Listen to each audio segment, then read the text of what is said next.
உலக மக்கள் அனைவருக்கும் வணக்கம். இப்போது நாம் இவ்வாரத்தின் ராசி பலன்களை பார்ப்போம். முதலில் இவ்வாரத்தின் கிரகநிலைகள். ரிஷபத்தில் குரு, மிதுனத்தில் செவ்வாய் வக்ரம், ஏப்ரல் 7ஆம் தேதி முதல். கடகத்தில் செவ்வாய் நீசம், கன்னியில் கேது, கும்பத்தில் சனி புதன் வக்ரம், மீனத்தில் சூரியன் சுக்கிரன் மற்றும் ராகு. முதலில் மேசம். செயல்களில் ஊக்கமும் தைரியமும் அதிகரிக்கும். லாபஸ்தானத்தில் ஆட்சி பெற்ற சனி தொழில் வணிகத்தில் முன்னேற்றத்தையும் லாபத்தையும் தரும். அவரோடு புதன் இணைந்திருப்பதால் சில முக்கியமான முடிவுகளை மேற்கொள்ள வேண்டியிருக்கும். குடும்பத்தில் உள்ள நபர்களின் விருப்பங்கள் நிறைவேறும். நண்பர்கள் மூலம் உதவி கிடைக்கும். வேலை செய்யும் இடத்தில் கௌரவம் அதிகரிக்கும். ராசிநாதன் செவ்வாய் கடகத்தில் நீசம் அடைகிறார். ராசிநாதன் பலம் குறைந்த இந்த நேரத்தில் புதிய முயற்சிகள் செய்யாமல் இருப்பதும் வேலைகளில் நிதானத்தை கடைபிடிப்பதும் சிறப்பான பலன்களை தரும். அவசரப்பட்டு பேசுவதோ தவறான வார்த்தைகளை பிரயோகிப்பதோ கூடாது. கோபத்தை கட்டுப்படுத்திக் கொள்ள வேண்டும். பரிகாரம்: முருகனையும் துர்க்கையையும் வணங்குங்கள். அடுத்தது ரிஷபம். 8ஆம் இடத்திற்கும் லாபஸ்தானமான 11ஆம் இடத்திற்கும் உரிய குரு பரிவர்த்தனை யோகம் பெற்றிருப்பதால் ராசியில் ராசிநாதன் சுக்கிரனை இருப்பதாக பொருள் கொண்டு பலன்களை ஆராய்ந்தால் தடைப்பட்ட முயற்சிகள் வெற்றி பெறும். சுபகாரிய முயற்சிகளில் பலன் கிடைக்கும். பொருளாதாரம் திருப்தியாக இருக்கும். கலைஞர்களுக்கு புதிய ஒப்பந்தங்கள் கிடைக்கும். 10ஆம் இடமான தொழில் ஸ்தானத்தில் புதன் அமைந்திருப்பதால் தொழில் வருமானம் அதிகரிக்கும். புதிய முயற்சிகளில் வெற்றி கிடைக்கும். 11ஆம் இடத்தில் ராகு சூரியன் அமைந்திருப்பதால் மனதில் வைத்திருந்த திட்டங்கள் செயலுக்கு வரும். அரசாங்க உதவிகளும் கிடைக்கும். உங்கள் ராசிக்கு 7, 12க்குரிய செவ்வாய் நீசம் பெறுகின்றார். 12க்குரியவன் நீசம் பெறுவது நல்லதுதான் என்றாலும் 7ஆம் ஆதிபத்தியம் நீசம் பெறுவதால் குடும்ப பிரச்சனைகள் தலைதூக்கும். கொடுக்கல் வாங்கல்களில் இடர்பாடு ஏற்படும். வீடு கட்டுதல், ரியல் எஸ்டேட் போன்ற விஷயங்களை எச்சரிக்கையோடு கையாள வேண்டும். ஜென்ம குரு இருப்பதால் எதையும் யோசித்து செய்ய வேண்டும். பரிகாரம்: மாலை அருகிலுள்ள பெருமாள் கோயிலுக்கு சென்று வழிபாடு செய்யுங்கள். அடுத்தது மிதுனம். பொருளாதாரம் சிறப்பாக இருக்கும். தொழில் லாபம் முன்னேற்றம் அடையும். சில முக்கியமான காரியங்கள் நடைபெற்றுவிடும். பிரச்சனைகளை துணிவோடு எதிர்கொள்ளும் ஆற்றல் இருப்பதால் சங்கடங்கள் வந்தாலும் சமாளித்து விடுவீர்கள். பாகிஸ்தானத்தில் வக்ரகதியில் புதன் பலம் பெறுவதால் தொழில் வாய்ப்புகள் பிரகாசமாக இருக்கும்.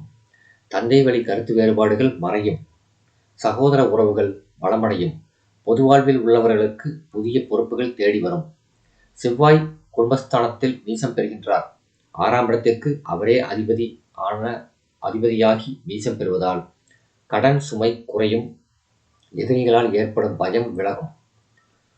லாபாதிபதி நீசம் பெறுவதால் வியாபாரத்தில் திடீர் தடைகளும் ஏற்படும்.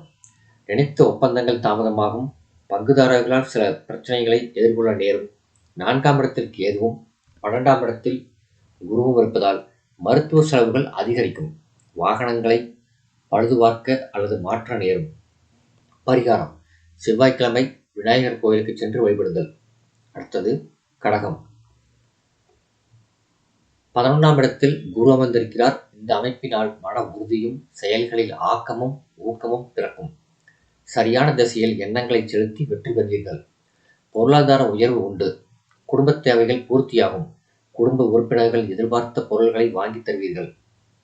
12ஆம் அதிபதியான புதன் ராசிக்கு 8ல் வக்ரம் பெற்று மறைவது யோக பலன்களை கூட்டும். எதிர்பாராத வாய்ப்புகள் தேடி வரும். படிப்பு சம்பந்தமான முயற்சிகள் வெற்றி பெறும். தாய் வழி உறவுகள் மறைமுகமாக உதவுவார்கள். உத்தியோகத்தில் மேலதிகாரிகளின் கோபத்துக்கு திடீர் ஆளாகலாம். ராசியில் செவ்வாய் நீசம் பெறுவது நல்ல அமைப்பல்ல. தைரியத்தோடு இயங்கி காரியங்களை செய்யும் வேளையில் திடீரென்று சந்தேகம் வந்து முன்வைத்து காலை பின்வாங்கும் நிலைமை ஏற்படும். மற்றவர்களுடன் சச்சரவும் கருத்து வேறுபாடுகளும் வாரத்தின் பிற்பகுதியில் நிகழ்ந்து மன அமைதி குறையும்.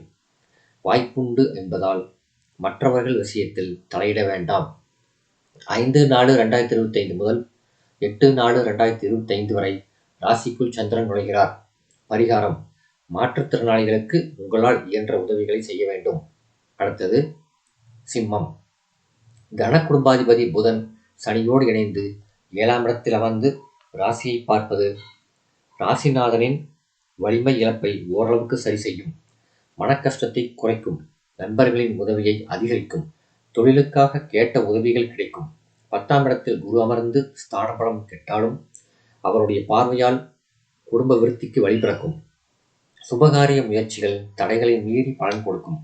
ராசிநாதனை தவிர்த்த சில கிரக அமைப்புகளினால் நன்மைகள் இருந்தாலும் ராசிநாதன் பலம் குறைந்த காலத்தில், அதாவது அஷ்டமத்தில் ராகுவோடு இணைந்த காலத்தில் எதையும் நிதானமாகவும் பொறுமையுடனும் யோசித்து செய்வது நல்லது. அதோடு 12ஆம் இடத்தில் செவ்வாய் நீசம் பெறுவது தைரியத்தை குறைத்து காரிய தடைகளை அதிகரிக்கும். வீடு கட்டும் முயற்சி, இடம் வாங்கும் முயற்சிகளில் தடைகள் ஏற்படும். வெளியில் சொல்ல முடியாத கஷ்டத்தை மனதில் வைத்து போராடும் அமைப்பும் உண்டு. 8/4/2025 முதல் 10/4/2025 வரை ராசிக்குள் சந்திரன் நுழைகிறார். பரிகாரம்: சிவன் கோயிலுக்கு செல்லுங்கள். அடுத்தது கன்னி. ராசிக்கு உரிய புதன் கும்பத்தில் சனியோடு வக்ரகதியில் இருக்கின்றார். ஒரு விதத்தில் இது நல்ல அமைப்பு. தடைப்பட்ட காரியங்கள் தானாக நடக்கும். தொழில் முயற்சிகளில் வெற்றி உண்டு. மேலதிகாரிகள் ஆதரிப்பார்கள். சிலருக்கு பதவி உயர்வு, ஊதிய உயர்வு கிடைக்கலாம். கடன்கள் அடைபட வாய்ப்புண்டு. புதிய வேலைக்கு முயற்சிப்பவர்களுக்கும் வெளிநாட்டு வேலை முயற்சி செய்பவர்களுக்கும் காரிய பலிதம் உண்டு. செவ்வாய் நீசம் பெறுகிறார். அஷ்டமாதிபதி நீசம் பெறுவதால் ஏற்கனவே இருந்த நிலம், வீடு சம்பந்தப்பட்ட பிரச்சனைகள் முடிவுக்கு வரலாம். ராகுவோடு இணைந்து ராசியை பார்ப்பது சுக்கிரன். அதனால் சுபபலன்களை குறைக்கும். ஜென்ம ராசியில் கேது இருப்பதால் எதிர்மறை சிந்தனைகள் அதிகரிக்கும். நடந்துவிடும் என்று நினைத்து நிம்மதியான நேரத்தில் ஏதோ ஒரு விதத்தில் காரிய தடை வந்து நிம்மதியை குறைக்கும். யோசித்து செய்தாலும் எதிர்பாராத தடைகள் உண்டு என்பதால் பொறுமையை கையாள வேண்டியது அவசியம். 10/4/2025 முதல் 13/4/2025 வரை ராசிக்குள் சந்திரன் நுழைகிறார். பரிகாரம்: பெருமாளையும் லட்சுமி நரசிம்மரையும் வழிபடுதல். எல்லாம் நலமாகும். அடுத்தது துலாம். பல கிரக நிலைகள் சாதகம் இல்லாமல் போனாலும் ராகு 6ஆம் இடத்தில் இருப்பதால், சுக்கிரன் அவரோடு இணைந்திருப்பதால் எதிர்பாராத நேரத்தில் எதிர்பாராத ஒரு நல்ல விஷயம் நடைபெறும். அஷ்டமாதிபதி சுக்கிரன் 6ஆம் இடத்தில் மறைவது எதிர்பார்த்த விஷயங்கள் தாமதப்படுவதையும் எதிர்பாராத விஷயங்கள் திடீரென்று நடந்து விடுவதையும் காட்டுகின்றது. செவ்வாய் உங்கள் தைரிய ராசியை பார்வையிடுவது சிறப்பு. கஷ்டங்களை எதிர்கொள்ளும் தைரியத்தை தரும். 12இல் கேது இருப்பதால் தெய்வ சிந்தனை பலன் தரும். ராசிக்கு உரியவன் ராசிக்கு 6ஆம் இடத்தில் உச்சம் பெற்றிருப்பதால் செலவுகள் அதிகரிக்கும். ஒரு குறிப்பிட்ட தொலைவில் ஒரு குறிப்பிட்ட தொகையில் முடிந்துவிடும் என்று நினைத்த காரியங்கள் கூடுதலாக ஆகி கடன் வாங்க வைக்கும். 5ஆம் இடத்தில் சனி புதன் இணைவது நல்லதல்ல. தாய் வழி உறவு சிக்கல்களை காட்டும். பரிகாரம்: குலதெய்வ கோயிலுக்கு ஒரு முறை சென்று வழிபட்டு வாருங்கள். அடுத்தது விருச்சிகம். இதுவரை அஷ்டமத்தில் வக்ரகதியில் இருந்த செவ்வாய் பாக்கியஸ்தானத்திற்கு செல்கின்றார். மனசங்கடங்கள் குறைந்து தைரியம் அதிகரிக்கும். செயல்களில் ஒரு நேர்த்தி இருக்கும். நல்லவர்களின் ஒத்துழைப்பு கிடைக்கும். பொருளாதாரம் எதிர்பார்த்தபடி ஏமாற்றம் தராமல் இருக்கும். குருவின் பார்வை ராசியில் விழுவதால் குழந்தைகளின் படிப்பு, வேலை முதலிய முயற்சிகளில் நல்ல பலன் கிடைப்பதோடு குடும்பத்தில் சுபகாரிய முயற்சிகள் வெற்றி பெறும். வியாபாரத்தில் புதிய வாடிக்கையாளர்கள் சேர்வார்கள். உயர் அதிகாரிகளின் ஒத்துழைப்பும் பாராட்டும் அங்கீகாரமும் உண்டு. சுகஸ்தானத்தில் சனி அமர்ந்திருப்பதும் அவரோடு புதன் இணைந்திருப்பதும் மனச்சலனங்களை உருவாக்கும். எதையும் சந்தேகத்தோடு அணுகும்படி செய்யும். வாரத்தின் முதல் 3 நாட்கள் அஷ்டம செவ்வாய் என்பதால் அந்த நேரத்தில் புதிய முயற்சிகளை செய்ய வேண்டாம். பொறுமையும் வார்த்தைகளில் கவனமும் தேவை. 5இல் உள்ள ராகுவால் பிள்ளைகளின் விஷயத்தில் சிறிய கருத்து உரசல்கள் ஏற்படலாம். பரிகாரம்: முருகப்பெருமானை அர்ச்சனை செய்து வழிபடுங்கள். அடுத்தது தனுசு. இதுவரை 7ஆம் இடத்தில் வக்ரகதியில் இருந்த செவ்வாய் அஷ்டமத்தில் நீசம் பெறுகிறார். 12க்குரிய செவ்வாய் பலம் குறைவது ஒரு விதத்தில் நல்லதுதான். ஆனால் அதே நேரத்தில் அவர் பஞ்சமாதிபதியாக இருப்பதால் பிள்ளைகள் விஷயத்தில் நேர்மறை அணுகுமுறை தேவை. ராசிக்கு 3இல் சனியும் புதனும் இணைந்து இருப்பதால் சற்று பொறுமையுடனும் யோசித்தும் எடுக்கும் முடிவுகளால் தாமதமானாலும் காரியம் வெற்றி பெறும். நல்ல வாய்ப்புகள் தேடி வரும். கல்வி சம்பந்தமான முயற்சிகள் பலனளிக்கும். வெளிநாட்டு படிப்பு, வேலைவாய்ப்பு முயற்சிகள் வெற்றி பெறும். தாய் வழியில் சுபகாரியங்கள் நடைபெறும். கடன்களில் ஒரு பகுதி அடைபடும். 5க்குரிய செவ்வாய் 8ஆம் இடத்தில் நீசம் பெறுவதால் பிள்ளைகள் விஷயத்திலும் பூர்வீக சொத்து விஷயத்திலும் சகோதரர்கள் விஷயத்திலும் கருத்து மோதல்கள், மனஸ்தாபங்கள் வரலாம். உடன் பிறந்தவர்களின் ஒத்துழைப்பு கிடைக்காமல் போகலாம். நிலம் சம்பந்தப்பட்ட பிரச்சனைகள் ஏற்படலாம். வீடு, பாகப்பிரிவினை போன்றவற்றில் மனச்சங்கடங்கள் ஏற்படலாம். விட்டு கொடுத்து நயம்பயமாக செல்லுங்கள், நல்லது நடக்கும்.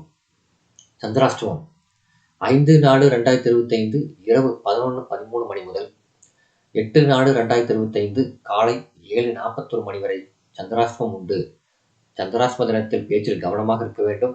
வாத பிரதிவாதங்களில் ஈடுபட வேண்டாம்.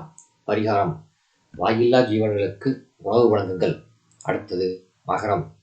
ராசிநாதன் சனி கும்பத்தில் ஆட்சி பெற்றிருக்க, ராசிக்கு 5ல் உள்ள குரு ராசியை பார்வையிடுவது நல்ல அமைப்பு. நினைத்த காரியம் சாதகமாகும். 2ஆம் இடத்தில் புதன் இருப்பதால் சிந்தித்து எடுக்கும் முடிவு நன்மையை செய்யும். வேலை பார்க்கும் இடத்தில் விரும்பிய துறைகளும் பணி மாறுதல்களும் கிடைக்க வாய்ப்புண்டு. எதிர்பார்த்த செய்தி காதில் விழும். புதிய முயற்சிகளுக்கான சந்தர்ப்பங்கள் தேடி வரும். 3ல் சுக்கிரனும் ராகுவும் உங்களுடைய எண்ணங்களின் வெற்றியை உறுதி செய்யும். கலைஞர்களுக்கு நல்ல வாய்ப்புண்டு. உங்கள் 6ஆம் இடத்தில் இருந்த செவ்வாய் 7ஆம் இடத்தில் நீசம் பெற்று ராசியை பார்க்கிறார். சுகலாபாதிபதி செவ்வாய் வலிமை குறைவது நல்ல அமைப்பல்ல. இரத்த அழுத்தம், திடீர் மன அழுத்தம், தலைவலி போன்ற பிரச்சனைகள் ஏற்படும். சகோதர உறவுகளில் கருத்து வேறுபாடுகள் வரலாம். கூட்டுத் தொழிலில் பங்குதாரர்கள் பிரச்சனையை தரலாம். வீடு கட்டுதல், கிரயப்பத்திரம் போன்ற விஷயங்களில் காலதாமதம் ஏற்படலாம். சனி செவ்வாய் பார்வை இருப்பதால் வாகனங்களில் செல்லும் பொழுது எச்சரிக்கை தேவை. சந்திராஷ்டமம் 8/4/2025 காலை 7:42 மணி முதல் 10/4/2025 இரவு 6:50 மணி வரை சந்திராஷ்டமம் உண்டு. சந்திராஷ்டம தினத்தில் பேச்சில் கவனமாக இருக்க வேண்டும். வாத பிரதிவாதங்களில் ஈடுபட வேண்டாம். பரிகாரம்: சனிக்கிழமை அனுமன் ஆலயத்துக்கு சென்று வணங்கி வாருங்கள். அடுத்தது கும்பம். நன்மை தீமைகள் சம அளவில் இருக்கும். கிரகங்கள் சாதகமாக இல்லாத நிலையில் அஷ்டமாதிபதி புதன் ராசியில் அமர்ந்து மறைமுகமான சில நற்பலன்களை வழங்கும் வாய்ப்புண்டு. தடைப்பட்ட காரியங்கள் ஏதோ ஒரு விதத்தில் யாரோ ஒருவர் உதவியால் நடைபெற வாய்ப்புண்டு. தாய் வழி உறவுகளில் ஏற்பட்ட கசப்புகள் மாறும். சொத்து பிரச்சனைகளில் உள்ள தகராறுகள் பொறுமையுடன் தகுந்த நபர்களை கொண்டு அணுகுவதால் திரும்ப எப்பொழுதும் தக்கவர்கள் ஆலோசனை பெற்று இயங்குங்கள். அவசரகதியில் எதையும் செய்து அவஸ்தைப்பட வேண்டாம். ராசியில் சனி இருந்தாலும் அவர் ராசிக்கு உரியவர் என்பதால் பெரும் தொல்லைகளை தரமாட்டார். பெரும்பாலான கிரகங்கள் சாதகமான நிலையில் இல்லை.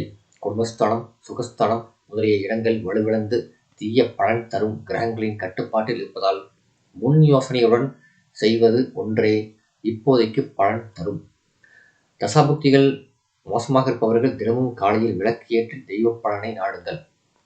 சந்திராஷ்டமம் 10/4/2025 மாலை 6:51 மணி முதல் 13/4/2025 காலை 7:24 மணி வரை சந்திராஷ்டமம் உண்டு. பரிகாரம்: நோய்வாய்ப்பட்டவர்களுக்கு உதவி செய்யுங்கள். அடுத்தது மீனம். மிகுந்த கஷ்டங்களிலும் சில நன்மைகளை எதிர்பாராமல் ஏற்படும். மீனராசி நேயர்களுக்கு ஏற்பட்ட பரிவர்த்தனை யோக பலன், அதாவது சுக்கிரன் குரு பெறும் துன்பங்களிலிருந்து காப்பாற்றும்.